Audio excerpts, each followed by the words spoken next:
हाँ जी, तो नमस्कार, स्वागत है एक बार पुनः आप सभी का अपने इस प्यारे से प्लेटफॉर्म टॉपर गैलेक्सी पर। तो कैसे हैं आप लोग और कैसी चल रही है आप लोगों की स्टडी, एक बार कमेंट करके जरूर बताइएगा।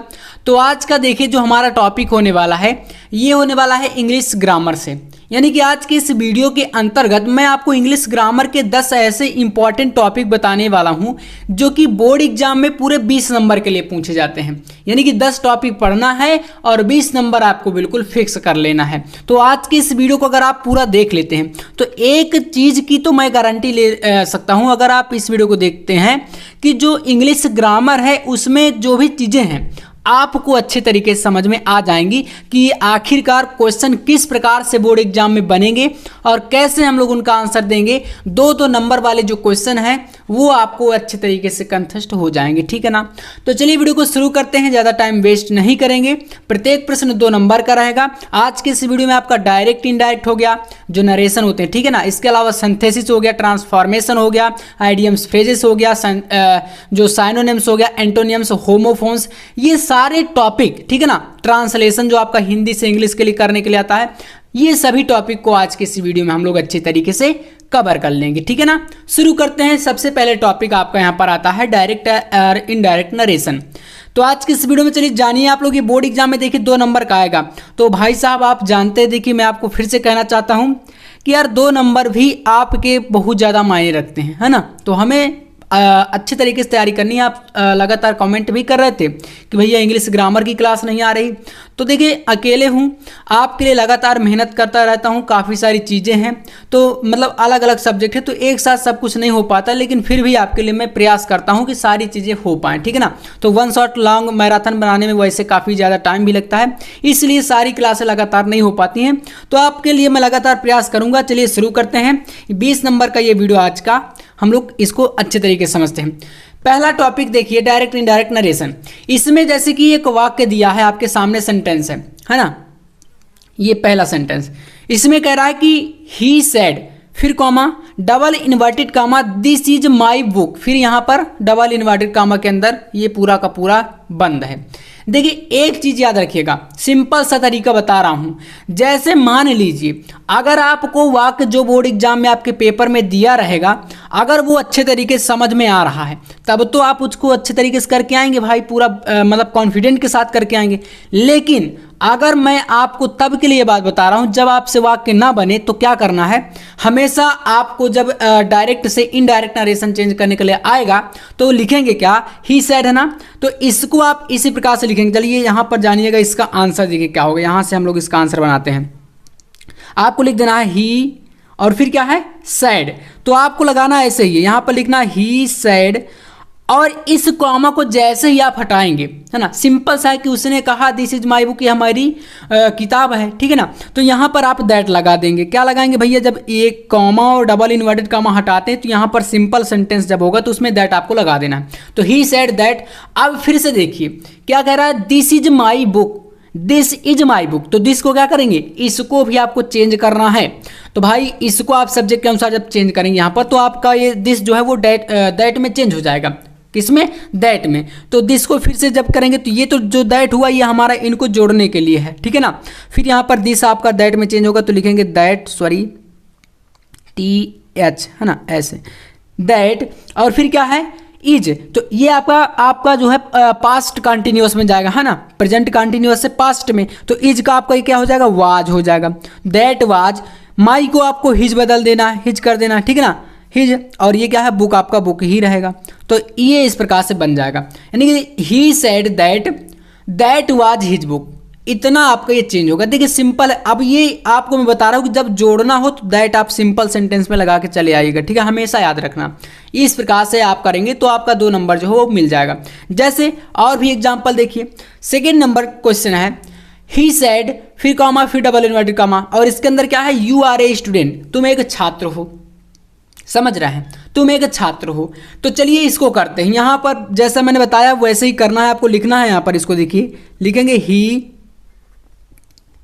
सैड, इनको जब हटाएंगे कॉमा और डबल इन्वर्टेड कॉमा, इसको हटा के जब जोड़ेंगे वाक्य को तो दैट लगा देंगे, जैसा कि मैंने बताया है। He said that you are a student, क्या है, यू, तो यू को फिर से आपको चेंज कर देना है। मतलब आपसे कोई कहे कि तुम एक छात्र हो, तो आप क्या कर सकते हो, उसको इनडायरेक्ट जब चेंज करेंगे, इनडायरेक्ट, है ना, तो यहाँ पर यू आपका जो है चेंज होगा ही में। किस में चेंज होगा, याद रखना, यू ही में। आपके बुक में थोड़ा सा कुछ नियम दिए हैं तो आप कर लीजिएगा। वैसे देखिए एक टॉपिक अगर पढ़ाऊंगा तो उतना सारा हो नहीं पाएगा, क्योंकि क्लासेज जो है मतलब हर प्रकार के सब्जेक्ट जो है आपके पास, फिजिक्स है, केमिस्ट्री भी है, बायोलॉजी भी है, तो सब कुछ लेकर चलना है, इसलिए थोड़ा सा टाइम कम मिलता है। तो अगर टाइम मिलेगा तो मैं आपको एक एक टॉपिक जब अच्छे तरीके से समझाऊंगा तो रूल बता दूंगा, वरना एक बार आप थोड़ा सा बुक में देख लीजिएगा रूल्स आपके, जो मतलब ही को काहे में चेंज करना है ना, आई को किस में चेंज करना है, माई को, इस टाइप की जो है चीज़ें ना, इनको थोड़ा आप लोग एक बार देख लीजिएगा। आप बाकी इसमें ज़्यादा कुछ है नहीं, आसान है। तो इसमें देख लीजिए यू को आपको चेंज करना है ही में, तो यहाँ पर लगा देना है आपको ही, और इसके बाद क्या है आर, तो यहाँ पर मैंने बताया कि अगर प्रेजेंट कंटिन्यूअस है तो यहाँ पर आपका पास्ट में जाएगा, तो ये हो जाएगा वाच। और फिर क्या है ए स्टूडेंट, तो बस कर दीजिए ए स्टूडेंट वैसे ही, है ना, ये सिंपल सा ए स्टूडेंट, यस नहीं लगाना। तो ये हो गया आपका यहाँ पर ए स्टूडेंट, ठीक है ना। ही said that he was a student. चलिए नेक्स्ट देखिए, अगला क्वेश्चन आपके सामने क्या कह रहा है, देखिए इसको समझिएगा। इसमें कहा गया है द टीचर सेड, अब यहाँ पर देखिए टीचर बोल रहे हैं, क्या बोल रहे हैं, the sun set in the west, यानी कि जो सूरज है वह पश्चिम में अस्त होता है। तो यहाँ पर आपके टीचर क्या कह रहे हैं कि सूरज पश्चिम में अस्त होता है। भाई अब आप ये बताइए क्या ये सत्य कथन है या असत्य है। तो आपको भी पता है कि हाँ सूरज तो पश्चिम में अस्त होता है, तो सिंपल सा तो सेंटेंस हो गया, इसमें कुछ यहाँ पर ऐसी कोई बड़ी बात तो है नहीं, सबको पता है कि यहाँ पश्चिम में अस्त होता है, तो सिंपल है। तो इसमें क्या करना है आपको, साइड इन दोनों को जोड़ने के लिए सिर्फ और सिर्फ आपको क्या लगाना है, दैट लगा देना, बाकी कुछ चेंज नहीं करना है, यानी कि सिंपल सा है ये सेंटेंस। तो चलिए करिएगा, यहाँ पर आप लोग लिखिए, इसको हो जाएगा द टीचर said, अब मैंने बताया कि इनको जब जोड़ते हैं वाक्यों को तो यहाँ पर दैट लगा दीजिए, दैट, फिर क्या है द सन, तो यहाँ पर लिखिए द सन सेट मतलब अस्त होना, ठीक है ना, सेट्स इन द वेस्ट, है ना, पश्चिम, इन द वेस्ट, बस इतना वाक्य इसको बना देना है। द टीचर सैड, हमने क्या किया, इसको यहाँ पर सैड टू या यहाँ पर जो भी आप जोड़ रहे हैं वाक्य को, दोनों को मिला रहे हैं, तो इसमें दैट बस लगा देना है, बाकी पूरा का पूरा वाक्य आपको वैसे ही बना देना है, ठीक है ना। नेक्स्ट देखिए नंबर 4, अगला दिया गया है कि he said let's stop here and rest for a while. इसका मतलब क्या होता है, आपके समझ में शायद ना आया हो तो एक बार देख लीजिए। देखिए इसका मतलब होता है ही सैड, उसने कहा, let's stop here, here and rest for a while, मतलब उसने कहा चलो यहाँ रुकें और थोड़ी देर आराम करें। देखिए मतलब जैसे कोई दो व्यक्ति जा रहे हैं तो एक व्यक्ति उनमें से क्या बोला कि थोड़ी देर यहाँ रुकते हैं और रेस्ट कर लेते हैं या आराम कर लेते हैं, उसने ऐसा कहा, ठीक है ना। यही चीज तो है कि ही सेड लेट्स स्टॉप, यहाँ पर लेट्स का प्रयोग किया गया, ठीक है ना।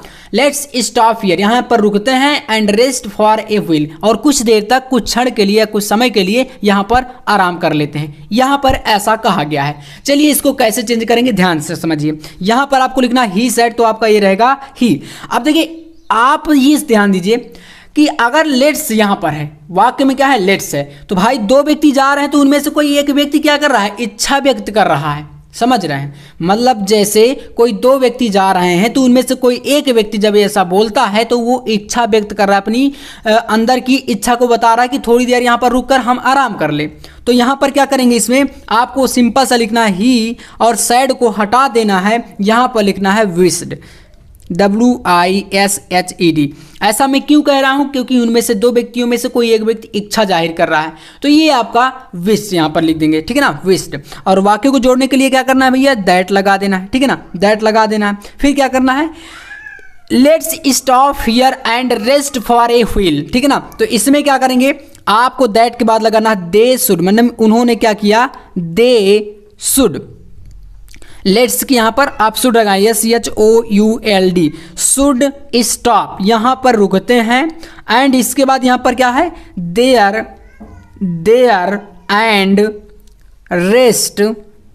And rest for while, a while, यानी कुछ समय तक, ए व्हील, ऐसा आपको बनाना है वाक्य। तो मतलब वाक्य क्या कह रहा है, हमने वाक्य को समझा कि कोई भी दो व्यक्ति जा रहे हैं, इच्छा जाहिर है उसमें से कोई एक व्यक्ति ने किया, तो यहाँ पर हमने विशिष्ट का प्रयोग कर दिया। बाकी आपको पता है कि जब कॉमा और डबल इन्वर्टेड कॉमा हटाएंगे तो दैट लगा देंगे। बाकी का आपका हो जाएगा दे शुड स्टॉप, यानी उन्होंने सोचा कि कुछ देर तक रुक लेते हैं, and rest for a wheel, और कुछ समय तक आराम यहाँ पर कर लेते हैं। ऐसा यहाँ पर वाक्य, तो इस प्रकार से जो वाक्य जिस हिसाब से दिया रहेगा उसी हिसाब से आपको चेंजेस उसमें जो है करने होते हैं। चलिए अगला टॉपिक देखिए, ये तो हुआ हमारा डायरेक्ट और इनडायरेक्ट नरेशन का। देखिए नेक्स्ट टॉपिक आपका आता है सिंथेसिस। आप सभी कमेंट कर रहे थे ना कि सिंथेसिस भैया बता दीजिए सिंथेसिस आखिरकार होता क्या है। तो देखिए सिंथेसिस का मतलब होता है संश्लेषण। अगर आज का ये वीडियो आप ध्यान से समझ लेंगे तो इंग्लिश ग्रामर की जो आपकी अंदर दिमाग के अंदर एक फ्रस्ट्रेशन भरी हुई है वो फ्रस्ट्रेशन मैं निकाल दूंगा, इसकी मेरी गारंटी है, ठीक है ना। तो बस वीडियो को देखिए, चैनल पर नया है तो सब्सक्राइब करिए, क्योंकि अब आपको लगातार ऐसे ही मैं हर एक टॉपिक पर वीडियो प्रोवाइड भी करा रहा हूं, ठीक है ना। प्रयास करता हूं यार आपके लिए, तो इतना तो आप कर सकते हैं मेरे लिए। चलिए सिंथेसिस को मतलब यहां पर इसका होता क्या है, सिंथेसिस मतलब संश्लेषण। जैसे कि एक सेंटेंस आपके सामने दिया गया है, the sun rises in the east, this is a fact. इसका मतलब यह है कि सूरज हमारा जो है वह पूर्व में उदय होता है, सूरज पूर्व में निकलता है, पूर्व दिशा में। दिस इज फैक्ट मतलब यह एक तथ्य है, फैक्ट मतलब तथ्य। तो भाई हमें भी पता है कि हाँ सूरज हमारा जो होता है, ठीक है ना, सूर्य जो होता है वो पूर्व में निकलता है, पश्चिम में अस्त होता है, और ये चीज़ें हमें पता है, तो ये एक प्रकार का तथ्य है। बाकी अगर कोई ये प्रूव करता है कि ये क्यों निकलता है, ये तो किसी ने अभी तक बताया नहीं। मतलब तमाम प्रकार के वैज्ञानिक हैं, हर व्यक्ति को नॉलेज है अपना अपना, लेकिन आपने कभी सुना कि कोई ये कह सकता है कि सूरज पूर्व में क्यों निकलता है, पश्चिम में क्यों नहीं निकलता, ठीक है ना। अब कोई बोलेगा कि पृथ्वी ऐसे ऐसे घूमती है, ये वो करती है, वो सब अलग बात है, लेकिन ये कोई कंफर्म नहीं कर सकता कि हाँ क्यों निकलता है, रीजन क्या है, ठीक है ना। तो ये पृथ्वी का घूमना अलग बात है, तो यहाँ पर ये एक प्रकार का फैक्ट है, ठीक है ना। तो चलिए इसको क्या बदलना है, कॉम्प्लेक्स सेंटेंस में बदलना है। आपको क्या बदलना है भैया, कॉम्प्लेक्स सेंटेंस में। ऐसे जब सिंथेसिस के वाक्य आएंगे तो उनमें ब्रैकेट के सामने जो आपका सेंटेंस रहेगा और इसी में आगे ब्रैकेट में लिखा रहेगा, जिसमें आपको चेंज करना होगा। तो जैसे इसको कॉम्प्लेक्स सेंटेंस में चेंज करना है, तो चलिए इसको कॉम्प्लेक्स सेंटेंस में हम लोग चेंज करते हैं। कॉम्प्लेक्स सेंटेंस का मतलब होता है जो आपका संयुक्त वाक्य हो, माने कि संयुक्त मतलब दोनों को मिला के लिख देना। जैसे ये दो अलग अलग वाक्य है ना, एक यहां तक आपका जो कॉमा लगा है और फिर है दिस इज फैक्ट, दोनों को हमें मिलाना है, एक वाक्य बनाना है, इसी को बोलते हैं कॉम्प्लेक्स सेंटेंस, ठीक है। चलिए यही होता है सिंथेसिस, संश्लेषण। तो दोनों को मिला दे तो संश्लेषित ये हो जाएंगे। तो चलिए यहां से हम लोग वाक्य को बनाना स्टार्ट करते हैं। The sun rises in the east, ठीक है ना।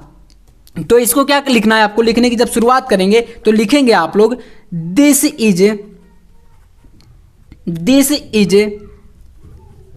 फैक्ट, यानी यह तथ्य है, that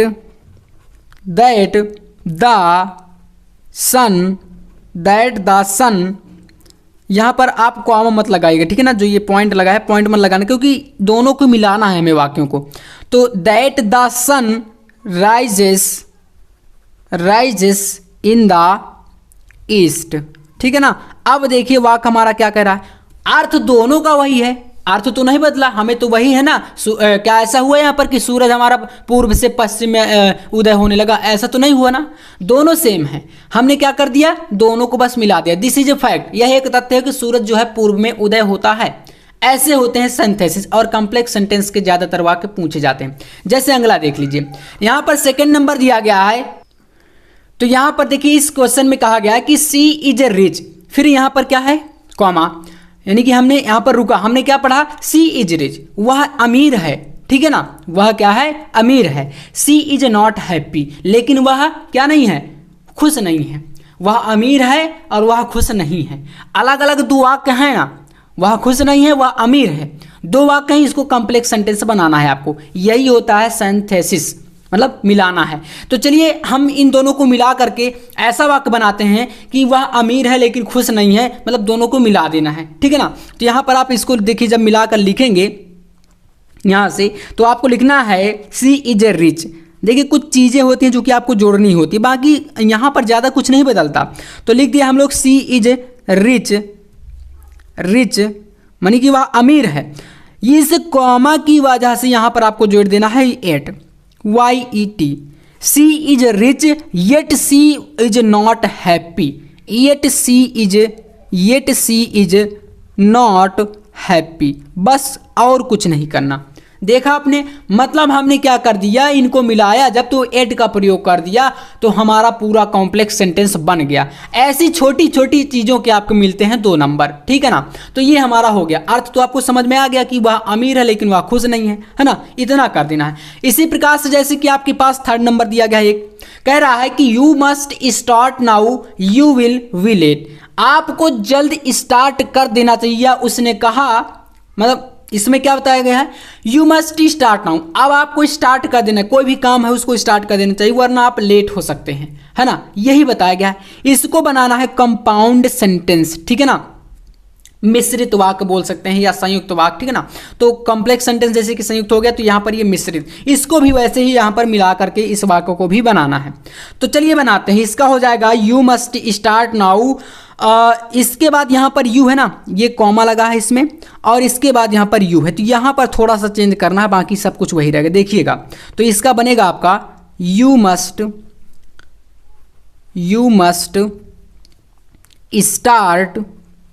start now, you must start now you will be late, तो यहाँ पर लिख देना है otherwise you will be late, यानी कि आप स्टार्ट कर दीजिए, किसी भी काम को शुरू कर दीजिए, वरना अदरवाइज आप लोग लेट हो सकते हैं। तो जैसे कि आप पढ़ाई कर रहे हैं तो आप पढ़ाई को स्टार्ट कर दीजिए, वरना एग्जाम आ जाएगा फिर आप लेट हो जाएंगे, यही चीज़ें ऐसे समझ सकते हैं। तो नाउ अदरवाइज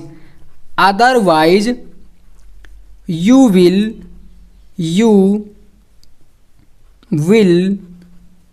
बी लेट, इतना आपको बनाना है। तो यू मस्ट स्टार्ट नाउ, और इसकी जगह पर हमने क्या जोड़ा, अदरवाइज, ठीक है ना, ये होता है कंपाउंड सेंटेंस। चलिए इसके बाद अगला आपका क्वेश्चन जो है 2 नंबर का आता है बोर्ड एग्जाम में, transformation of sentences. Transformation of sentences का मतलब होता है वाक्य परिवर्तन, हिंदी में बोले तो वाक्य परिवर्तन। भाई वाक्य परिवर्तन क्या होता है यार, एक बार थोड़ा समझ लो। देखिए जैसे कि आपके सामने एक सेंटेंस दिया गया है, यहाँ पर क्या कह रहा है इसमें, I am certain that he is honest, यानी कि इसको बनाना है सिंपल सेंटेंस में, ब्रैकेट के सामने लिखा रहेगा जो भी पेपर में, आपको वही देखना कि वाक्य हमें आखिरकार बदलना किस में है, ठीक है ना। ट्रांसफॉर्मेशन ऑफ सेंटेंसेस मतलब वाक्य परिवर्तन है, तो भाई साहब किस में बदलना है, तो सिंपल सेंटेंस में बदलना है। लेकिन इसका मतलब क्या है बोलेंगे भैया, तो मतलब होता है I am certain that he is honest, मतलब मुझे यकीन है कि वह पूर्ण रूप से ईमानदार है, यानी मुझे यकीन है कि वह ईमानदार है। तो इसको चलिए बदलते हैं सिंपल सेंटेंस में। तो यहां पर आप क्या करेंगे, इसमें इसका जब वाक्य बनाएंगे तो लिखना है आई एम सर्टेन, तो हमें लिख देना ही इज। देखिएगा वाक्य मैं एक बार बना के लिखता हूं, फिर आप देखिए कैसे लग रहा है। He is certainly TAINLY certainly honest. देखिए ये इतना बस करना है। इसका मतलब क्या हुआ, हमने पहले पढ़ा कि मुझे यकीन है कि वह ईमानदार है, फिर हमने बनाया ही इज सर्टेनली ऑनेस्ट, यानी वह ईमानदार है ही, हमें लग नहीं रहा वह है ही, ठीक है ना। तो हमने इसको सिंपल सी भाषा में इसको प्रूव कर दिया, या कहें तो इसको वाक्य में बदल दिया, जो भी चेंजेस थे जैसे दैट हो गया, ये सब चीज़ें हटा दी हमने, है ना। तो ही इज सर्टेनली ऑनेस्ट, वह ईमानदार है, ठीक है ना। तो ये होता है ट्रांसफॉर्मेशन ऑफ सेंटेंसेस। चलिए अगला देखिएगा, नेक्स्ट सेंटेंस देखिए दिया गया, इसमें कह रहा है कि Bangalore is the cleanest of Indian town. इसका मतलब क्या है, कह रहा है कि बेंगलोर जो है, सेंटेंस में कहा गया है कि जो बेंगलोर है, बेंगलोर कहाँ पर है भैया, कर्नाटक, है ना, तो कर्नाटका में है। तो बेंगलोर भारत का सबसे क्लीनेस्ट मतलब साफ या स्वच्छ बोले, जो भी बोले, तो आपका जो है बेंगलोर क्या है, भारत का सबसे स्वच्छ शहर है या सिटी है, टाउन है, ठीक है ना। तो यहां पर इसको बदलना है पॉजिटिव डिग्री में, पॉजिटिव डिग्री, यानी इसको आपको बढ़ा चढ़ा के लिखना है। चलिए तो कैसे लिखेंगे, ध्यान से समझिएगा आप लोग। इसमें हम लोग इसको बनाते हैं बेंगलोर। अब हम देखिए इसको एक वाक्य में और भी बदल सकते हैं, कैसे, इसमें कहा गया है कि बेंगलोर भारत का सबसे क्लीन या स्वच्छ शहर है, तो हम क्या कह सकते हैं कि बेंगलोर से स्वच्छ शहर भारत का कोई नहीं है। ये भी तो कहा जा सकता है कि बेंगलोर से स्वच्छ कोई भी शहर नहीं है, कहाँ का, भारत का, है ना। तो इसमें लिख सकते हैं नो अदर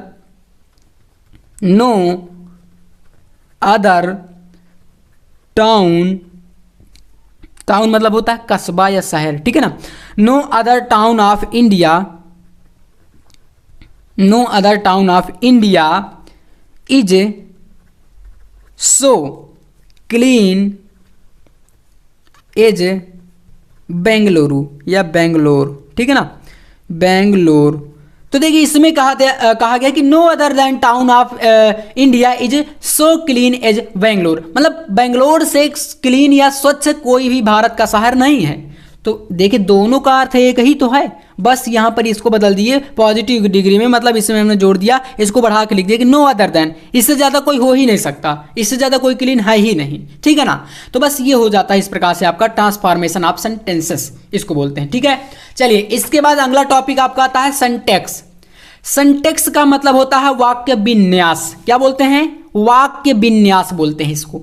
तो अब आइए यहाँ पर आपके सामने एक वाक्य दिया गया है, पहला नंबर, इसमें कह रहा है this is the best of the two.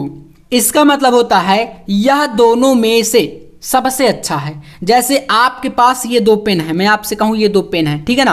अब आपसे अगर मैं पूछूं कि इन दोनों में से सबसे अच्छा कौन है, तो आप बोलेंगे कि भैया, जैसे अब आप, मैं ही क्या बताऊं आपको हो सकता है ब्लू पसंद हो या कलर, या तो आपको पिंक कलर पसंद हो, तो आप वही तो बोलेंगे। तो आप इनमें से कोई एक परचेज कर लेंगे या आप कोई एक चूज कर लेंगे, आप बोलेंगे दोनों में से पिंक अच्छा है ना। तो यही चीज यहाँ पर वाक्य में कह रहा है कि this is the best of two, दोनों में से क्या है, यह एक अच्छा है या दोनों में से सबसे अच्छा है, जो भी है।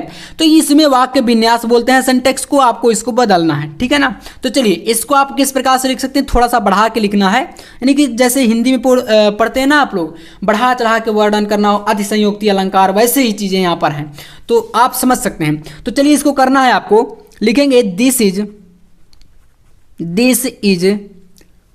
बेटर। अब देखिए द बेस्ट को आप कर दिए बेटर, कर दिए बेटर, वाक्य का विन्यास कर दिए, this is better of the two. इसमें क्या किया हम लोग, द बेस्ट की जगह पर बेटर कर दिए, है ना। तो ये हमारा और भी अच्छा हो गया, मतलब दोनों में से कोई एक जो वस्तु है वो हमारी और ज्यादा अच्छी हो गई, क्लियर हो गया, हमारा वाक्य का विन्यास हो गया, है ना। यही होता है सिंटैक्स में, तो इसमें इतना चेंज हो गया। ऐसा ही एक और है आपके पास, कह रहा है कि मोहन इज ए माइजर मैन। माइजर मतलब होता है कंजूस, क्या बोलते हैं, कंजूस, है ना, कोई व्यक्ति कंजूस होता है।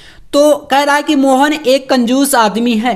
तो चलिए यहां पर अब इसको करते हैं हम लोग, सेंटेंस को बनाते हैं। तो लिखना है आपको मोहन इज माइजर, बस कुछ नहीं करना, मोहन कंजूस है। भाई मोहन आप नाम से ही समझ रहे होंगे कोई लड़का होगा, है ना, कोई पुरुष है ये। तो हमने यहाँ पर मैन लिखने की हमें क्या जरूरत है ना, हमें पता है कि कोई पुरुष है, तो हमने लिख दिया मोहन इज माइजर, मोहन कंजूस है ना। और यहाँ पर क्या था, Mohan is a माइजर man, Mohan एक कंजूस आदमी है। तो बस एक ही चीज़ है, बस यहाँ पर हमने इसको सिंटैक्स के रूप में लिख दिया।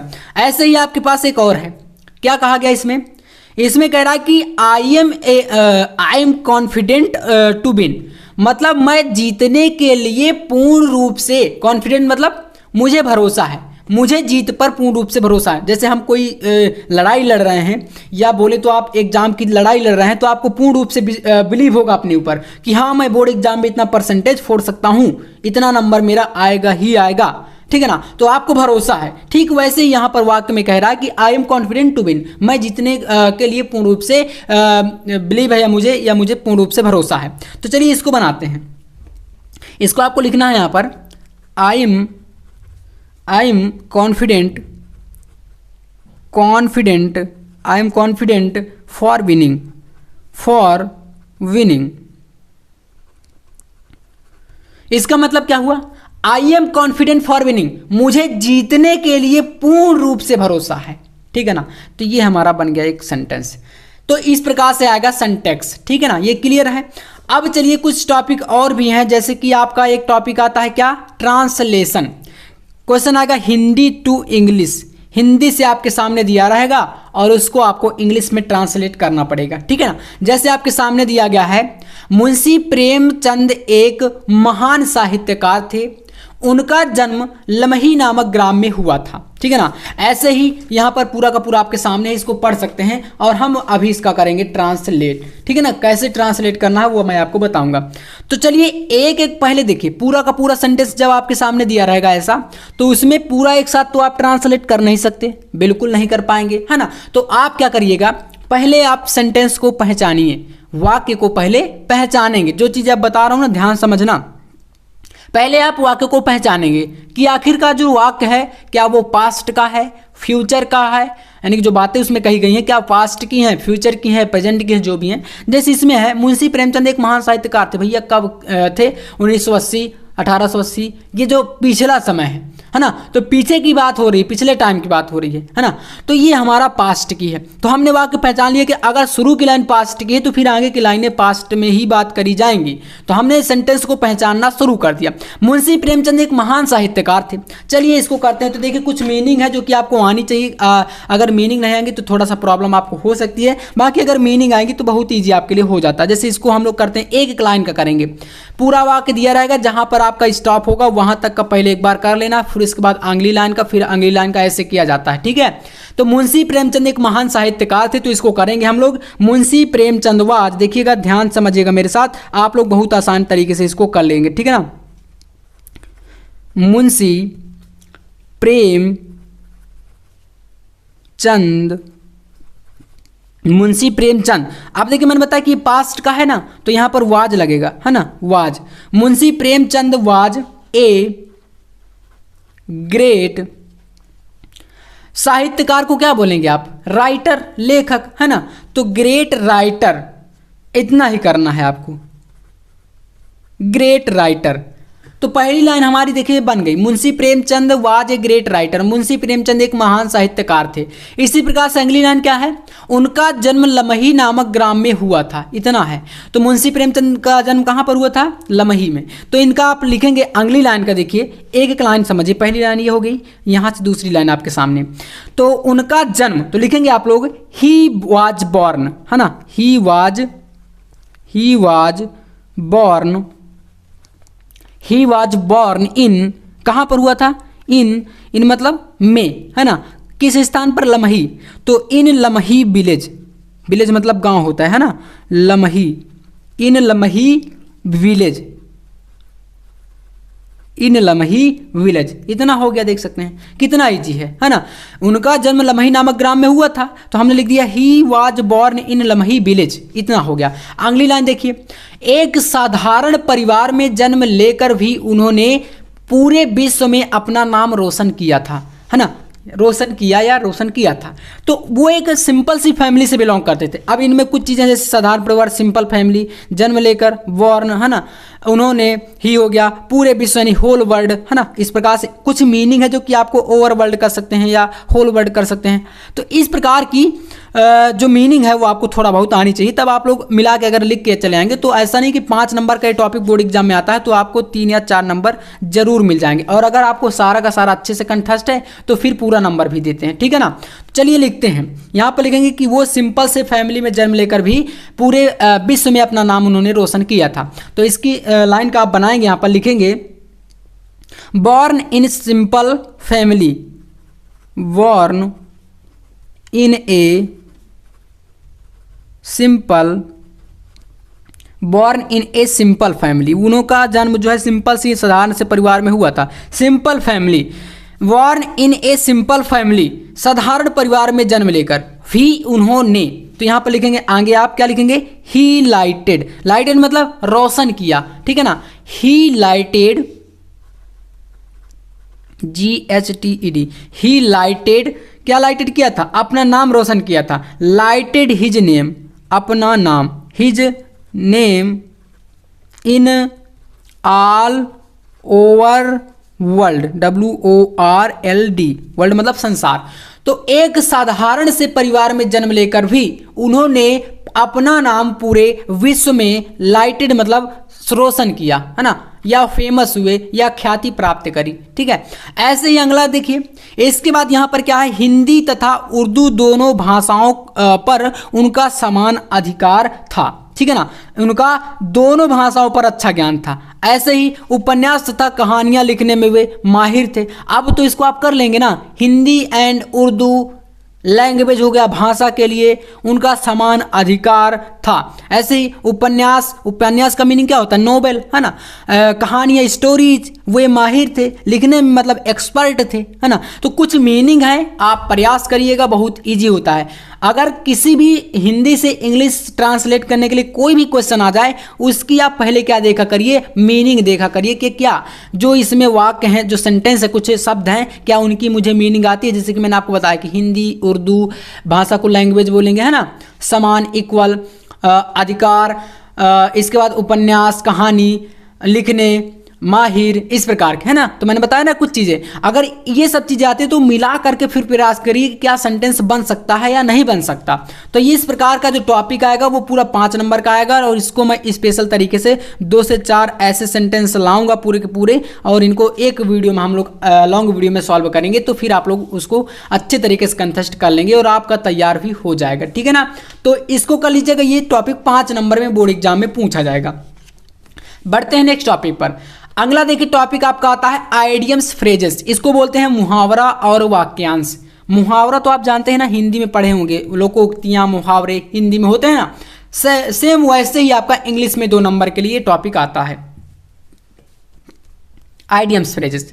जैसे आपके सामने एक दिया गया है, ए बेड ऑफ रोजेस। अब आपके सामने मुहावरे दिए रहते ना, कहता है मुहावरे का अर्थ लिखकर अपने वाक्यों में प्रयोग करिए। सेम वैसे ही यहां पर भी करना है। ये मुहावरा दिया गया इंग्लिश में, ए बेड ऑफ रोजेस। इसका मतलब क्या होता है, तो इसका मतलब होता है क्वाइट कंफर्टेबल, यानी कि ए बेड ऑफ रोजेस, फूलों की सेज। तो फूलों की सेज को क्या बोल सकते हैं, कोई व्यक्ति बहुत ज़्यादा आराम में है तो यही तो बोलेंगे ना कि वो फूलों की सेज में है, मतलब कुछ काम धाम ना करे या उसके ऊपर कोई प्रेशर ना हो और आराम से अपनी ज़िंदगी एंजॉय कर रहा हो, तो बोलेंगे फूलों की सेज, है ना, उसकी लाइफ को। ऐसे ही आप मतलब यार भावनाओं को समझा करिए, ठीक है ना, भावनाएं समझिए। तो इसका आपका हो गया ए बेड ऑफ रोजेस, और इसका अगर अर्थ जो होता है आपका बोलेंगे तो इसका हो जाएगा क्वाइट कंफर्टेबल। और अब आपको करना है इसका वाक्य प्रयोग, यानी अपने वाक्य में कोई ऐसा सेंटेंस अपने से बनाना है जिसमें ए बेड ऑफ रोजेस शब्द उसी सेंटेंस में बीच में आ जाए, वही हो जाएगा आपका वाक्य प्रयोग, जैसे कि आप हिंदी में भी करते हैं, ठीक है। तो चलिए बनाते हैं यहां से। इसको आप बनाएंगे द पोस्ट ऑफ, ध्यान समझिएगा, यही होता है आइडियम फ्रेजेस, मुहावरा बोलते हैं इसको, है ना, मुहावरे वाक्यांश। तो लिखेंगे the post of district magistrate. यहां पर लिख दीजिए district, DISTRICT, district magistrate, MAGISTRAT, है ना, ये होता है ना डिस्ट्रिक्ट मजिस्ट्रेट, इसको बोलते हैं जिला अधिकारी, DM, है ना। तो the post of district magistrate is not, बस अब इसके बाद जोड़ दीजिए आप लोग यही वाला वाक्य जो आपको दिया गया है, ए बेड ऑफ रोजेस, मतलब गुलाब या फूल। तो हमने बनाया था post of district magistrate is not a bed of roses, यानी कि जो जिला अधिकारी का पद है या पोस्ट होती है वो फूलों की सेज नहीं है, उसमें पूरे जिले की जिम्मेदारी रहती है। कोई भी गलती हो जाती है तो जो है जिला अधिकारी होता है उसी के ऊपर सारा प्रेशर जाता है ना। कोई जिले में मतलब पूरा का पूरा वो मालिक होता है, ठीक है ना। जितने भी कानून होते हैं जिले के अंदर जो भी चलता है वो सब उसकी देखभाल के अंदर ही होता है, ठीक है ना, जिला अधिकारी जो होते हैं। तो इस प्रकार से हो गया कि ये पोस्ट वैसे तो काफ़ी मतलब मेहनत से भी मिलती है और काफ़ी ज़्यादा जिम्मेदारी पूर्ण भी होती है। तो इस प्रकार से आप कह सकते हैं कि जो जिला अधिकारी की पोस्ट है, डिस्ट्रिक्ट मजिस्ट्रेट की जो पोस्ट होती है, पद होता है, ये फूलों की सेज नहीं है। इसको बोलते हैं आइडियम्स फ्रेजेस। जैसे आपके सामने अगला दिया गया है एक और वाक्य, कह रहा है एट लार्ज, इसका मतलब होता है फ्री, यानी कि स्वतंत्र, एट लार्ज। तो अब यहाँ पर कोई ऐसा सेंटेंस आप बनाइए जिसमें एट लार्ज शब्द आपका इसी प्रकार से आ जाए। चलिए बनाते हैं। तो आप लिखेंगे द थीप, थीप मतलब जानते हैं क्या होता है, चोर होता है, the thief, THEIF, the thief is at large, ये हमारा इसमें आ गया। एट लार्ज आफ्टर रिटर्निंग, यहां पर लिखिए RETURNING, ING, ठीक है ना। Returning from the police custody, CUSTODY, इसका मतलब क्या हुआ बोलेंगे। देखिए यहां पर एट लार्ज मैंने बताया कि ये वाक्य आपका यहां पर देख सकते हैं आ गया वाक्य में, ठीक है ना। तो the thief is at large after returning from the police custody, यानी कि चोर पुलिस कस्टडी से रिटर्न यानी वापस होने के बाद अपने आप को स्वतंत्र महसूस करने लगा या स्वतंत्र हो गया, ठीक है ना। जब चोर छूट जाएगा तो वो स्वतंत्र ही होगा, है ना। तो ये हो जाता है आपका इस प्रकार से सेंटेंस यानी वाक्य प्रयोग, ठीक है। चलिए अगला देखिए, ए रेड लेटर डे, इसका मतलब होता है इंपॉर्टेंट डे, यानी कि कोई महत्वपूर्ण दिवस या महत्वपूर्ण कोई दिन, ठीक है ना। इसका आपका देखिए ए रेड लेटर डे आपका हो गया, इसका आप अर्थ अगर लिखना चाहें तो ये हो जाता है इसका इंपॉर्टेंट डे, और हिंदी में होता है महत्वपूर्ण दिवस। आप इसका वाक्य बनाइए, तो मैं आपके सामने वाक्य भी बना के दिखा रहा हूँ। कोई महत्वपूर्ण दिवस जैसे कि 15 अगस्त, 26 जनवरी, है ना, कोई और भी अदर तिथि है, इस प्रकार से आप कह सकते हैं उनको। तो जैसे 26 जनवरी को आप ले लीजिए, तो आप या तो इंडिपेंडेंट डे भी लिख सकते हैं, 15 अगस्त को ले सकते हैं। तो हम यहाँ पर 26 जनवरी जैसे लें तो यहाँ पर लिखेंगे द रिपब्लिक डे, क्योंकि आपको पता है 26 जनवरी एक भारत का बहुत ही महत्वपूर्ण दिन है ना। इसी दिन तो हमारा संविधान लागू हुआ था। तो यहाँ पर हो जाएगा the republic day,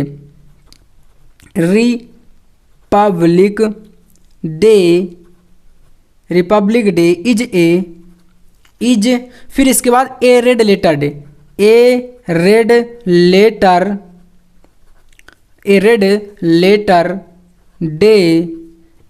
letter day in Indian history. इसका भैया मतलब क्या हुआ कि जो हमारा रिपब्लिक डे है ना, हमारा जो रिपब्लिक डे है, गणतंत्र दिवस है, ये एक भारतीय इतिहास का महत्वपूर्ण दिवस है ना। तो यही हो गया, और इसी वाक्य में हमारा जो एक सेंटेंस था वो भी समाहित हो गया। ऐसे होते हैं आपके आइडियम्स फ्रेजेस, ठीक है ना। अगला देखिए यहां पर दिया गया है बाई एंड बाई, इसका मतलब होता है धीरे धीरे या बिफोर लॉन्ग बोल सकते हैं इसका अर्थ, ठीक है। तो बाई एंड बाई जैसे कि धीरे धीरे आप कह सकते हैं वह धीरे धीरे चल रहा है, वह धीरे धीरे बूढ़ा हो रहा है, वह धीरे धीरे रिकवर हो रहा है। अगर कोई व्यक्ति बीमार है तो बोलेंगे धीरे धीरे रिकवर हो रहा है। तो चलिए इसको बनाते हैं आप, और जितने बता रहा हूं मोस्ट इंपॉर्टेंट है सारे, ठीक है ना। तो यहां पर इसका हो जाएगा he is recovering, RECOVERING, he is recovering by and by after his illness,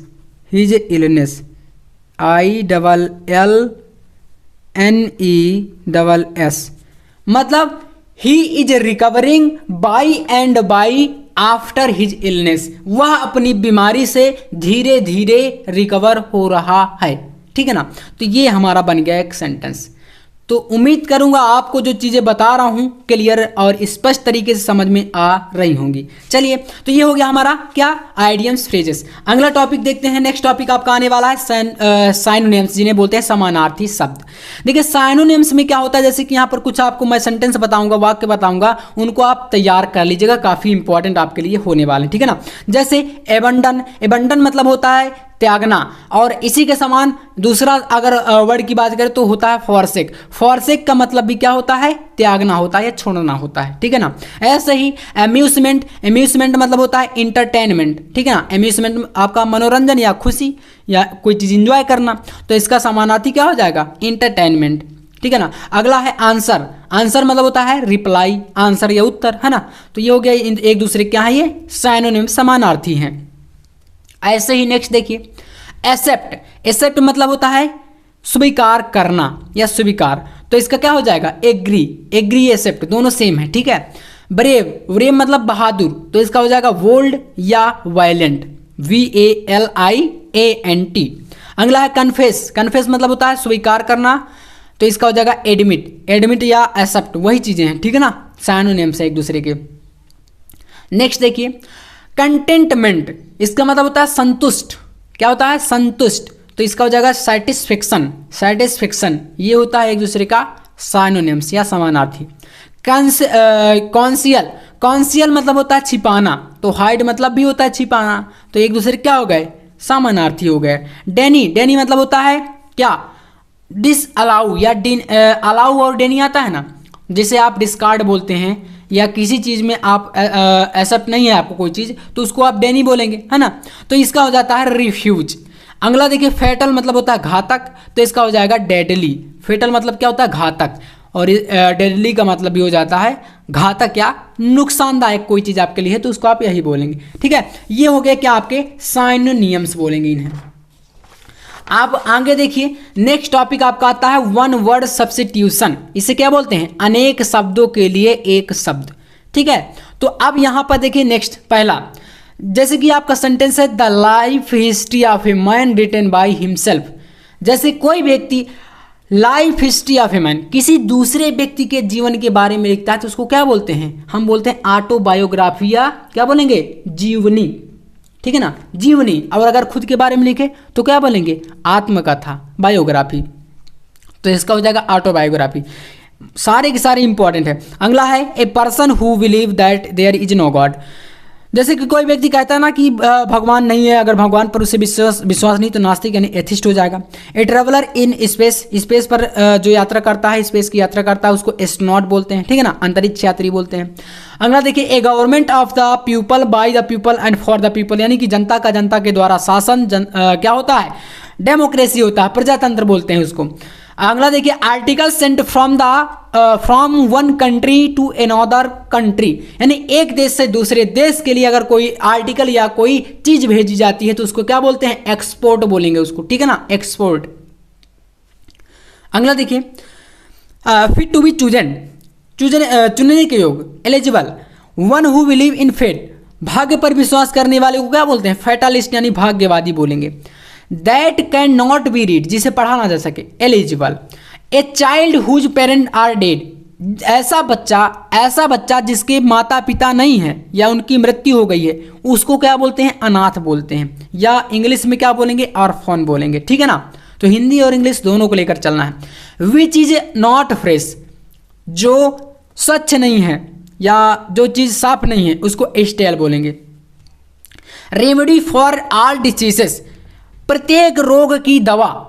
जैसे हम बोलते हैं ना कि ये रामबाण है, कोई इलाज आपका कोई दवा दे रहा है, कहेगा कि इस रोग का ये रामबाण है तो उसको बोलते हैं पानासी, या बोलेंगे रामबाण, रेमेडी फॉर ऑल डिसीजेज, प्रत्येक रोग की दवा। ए person who can neither read nor right, यानी ऐसा व्यक्ति जो पढ़ लिख नहीं सकता उसको बोलते हैं इलिटरेट, या क्या बोलेंगे, अनपढ़ या निरक्षर। वन हु नो एवरीथिंग, ऐसा व्यक्ति जो सब कुछ जानता है, ओमनीसेंट, ठीक है ना, ओमनीसेंट, तो यही सर्वज्ञ बोलेंगे, हिंदी में बोल सकते हैं। अगला है a place where dead bodies are kept, जहां पर डेड बॉडी को रखा जाता है उसको क्या बोलते हैं, मॉर्चरी, क्या बोलते हैं, मुर्दा घर हिंदी में बोले तो वही होता है ना। अगला है that which can not B believe, जिस पर बिलीव ना किया जा सके वो क्या होता है, अनबिलीवेबल या अविश्वसनीय, है ना, अनबिलीवेबल या अविश्वसनीय। तो इस प्रकार से 15 मैंने क्या बता दिया आपका वन वर्ड सब्स्टिट्यूशन। एक एक करके यार लगातार वीडियो आएंगे, आपको टेंशन नहीं लेना, सारी चीजें हम लोग करेंगे अच्छे तरीके से, ठीक है। अगला देखिए अब आपको बताऊंगा एंटोनियम्स, या जिसे बोलते हैं विलोम शब्द। जैसे एबव, एबव का मतलब होता है ऊपर, और इसका उल्टा हो जाएगा वेलो यानी नीचे, है ना, एक दूसरे के अपोजिट हो गए। अटैक, अटैक का मतलब आक्रमण, तो इसका हो जाएगा डिफेंड यानी सुरक्षा। वलंट मतलब होता है क्या, धारहीन, जैसे कोई हथियार है, कुल्हाड़ी फावड़ा जो भी है तो उसको बोलते हैं धारहीन, जैसे उसमें धार ना हो, तो आप बोलेंगे सार, तो उसका उल्टा हो जाएगा होथरा। अब देखिए ऐसे ही कॉम्प्लिकेटेड मतलब होता है जटिल, तो इसका हो जाएगा सिंपल, साधारण, है ना, उल्टा एक दूसरे के हो गए। सिविलाइज्ड सभ्य, तो बिल्ड मतलब जंगली। क्रेडिट उधार, कैश नगद। डिमांड मांग, सप्लाई मतलब पूर्ति। डिस्टेंस दूरस्थ, नियर मतलब पास, है ना, दूर का पास, उल्टा हो गया। डायनामिक गतिशील। स्टैटिक यहाँ पर स्थिर होता है, इसको स्थिर बोलेंगे। अर्न मतलब कमाना, स्पेंड मतलब खर्च करना। नेचुरल मतलब प्राकृतिक। आर्टिफिशियल मतलब कृत्रिम, है ना, यही सब चीजें होती हैं। एक दूसरे के उल्टा, अपोजिट। एंटोनियम्स का मतलब ही होता है अपोजिट, है ना। परमानेंट मतलब स्थायी। टेम्पररी मतलब अस्थायी। प्लेंटी मतलब होता है अधिकता। स्केयर मतलब होता है क्या, कमी, है ना, कमी। ऐसे यहाँ पर देखिए स्मूथ, स्मूथ का मतलब चिकना, तो रफ का हो जाएगा खुरदरा। ओरल मतलब मौखिक, तो राइटिन मतलब होता है लिखित, समझ रहे हैं।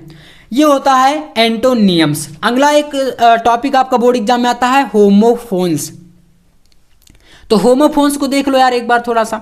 होमोफोन्स मतलब क्या होता है, जैसे दो वाक्य इसमें आएंगे, एक्सेप्ट और एक होता है एक्सेप्ट। दोनों को पढ़ेंगे तो सेम जैसे लग रहा है, मतलब इनका जो उच्चारण है, इनकी जो उच्चारण की ध्वनि है वो आपको एक जैसे लग रही है, एक्सेप्ट एक्सेप्ट, लेकिन दोनों का अर्थ अलग अलग है। तो भाई अर्थ को स्पष्ट करते हुए सेंटेंस बनाना है, ये बोलता है होमोफोन से या पूछा जाता है 2 नंबर के लिए।